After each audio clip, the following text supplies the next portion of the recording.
Hey everyone, welcome back to The Explainer. So glad you're here. Today, we're diving into something that is quite literally happening right under our noses, often right in our own living rooms. We're talking about dog stress.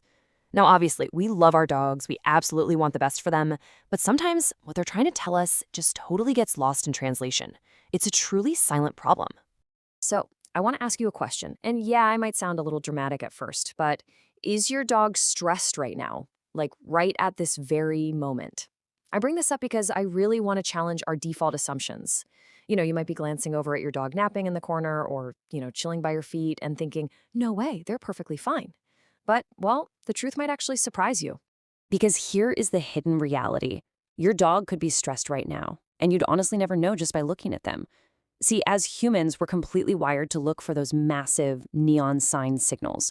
When we picture an upset dog, we usually imagine, what, a dramatic growl, loud barking, or manic pacing back and forth, right? But canine stress isn't always this loud, dramatic broadcast. Actually, a lot of times it's completely invisible to the untrained eye. Which brings us to a really important number. 3.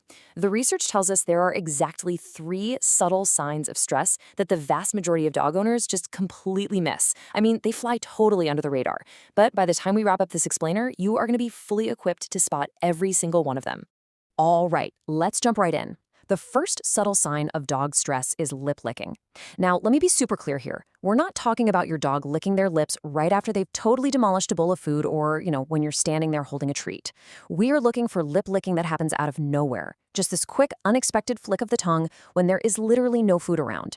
Biologically speaking, this is actually an involuntary nervous system response. It's an evolutionary appeasement behavior, basically designed to help them calm themselves down or signal to others that, hey, they don't mean any harm. And what's so fascinating here is how easily we get this wrong. As humans, our immediate default when we see a quick lip lick is, oh, they must be hungry, or maybe they're anticipating a snack. But behavioral data reveals a totally different hidden reality. When it happens out of nowhere, it is a physical manifestation of internal stress. So instead of begging for a treat, your dog is likely experiencing a sudden spike in anxiety, and they're just trying to self-soothe. Okay, that brings us to sign number 2, the whale eye. Now, this is a highly specific behavioral cue, and honestly, it's one of the most frequently misunderstood signals in all of dog behavior. It's just a classic example of how we take human psychology and project it onto our dog's body language, which, unfortunately, really does them a disservice. So to spot it, you need to know exactly what you're looking for. Whale eye happens when you can see the whites of a dog's eyes while they're actually looking away from you or looking away from whatever's bothering them.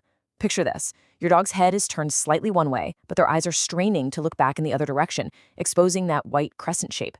It's basically a physical tug of war. They want to look away, but they feel this intense need to keep monitoring a threat.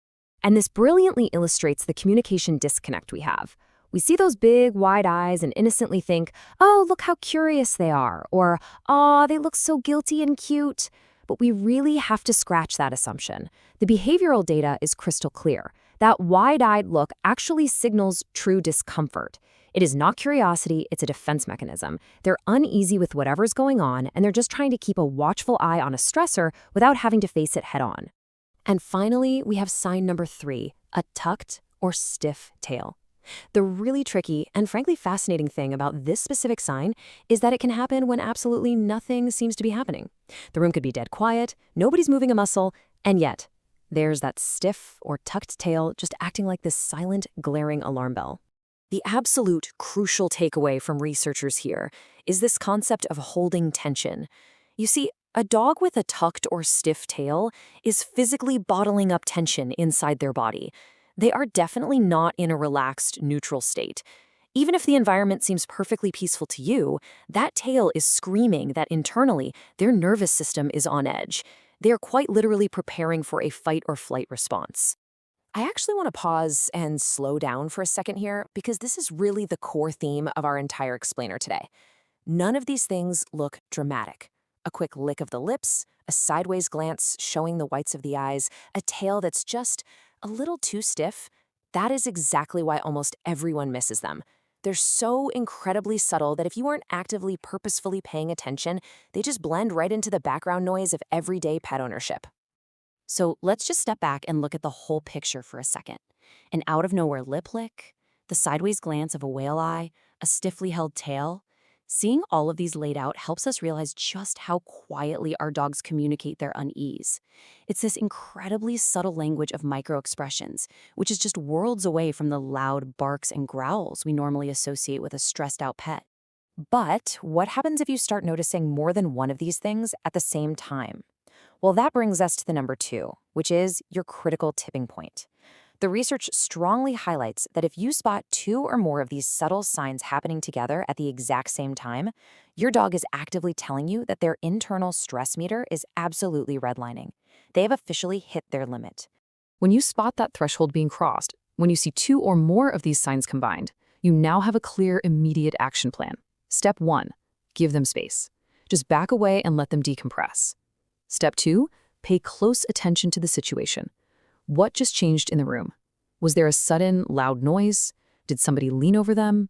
By identifying that trigger, you become an active protector of your dog's environment, and you help them navigate that stress before it can escalate into something worse.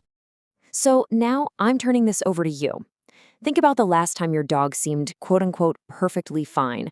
Were they really, or were you maybe just missing the signs? Which of these three subtle cues, the lip licking, the whale eye, or the tucked tail, have you actually seen without realizing what it meant? I'd love to hear about your breakthroughs, so share them in the comments below. Make sure to follow and share this explainer because next time we're diving even deeper into the secret language of your dog. Until then, keep observing, keep learning, and I'll catch you next time.